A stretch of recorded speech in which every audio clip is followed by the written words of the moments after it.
Hello everyone, this is RKV and you are watching Unveil Universe. Pixel 2 XL was a great success for Google both commercially and the value it provided to its users. But Google would be looking forward to improve its next flagship Pixel 3 with features like face unlock and minimum bezel in both Pixel 3 and Pixel 3 XL. So let's take a look at the Pixel 3 concept by tech configuration.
So this was the concept of Google Pixel 3 XL, and what are your thoughts about it? Do let me know in the comment section below.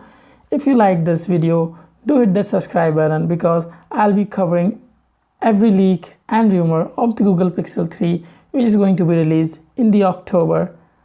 And that's all for today. I'll see you tomorrow in the next one. Until then, peace.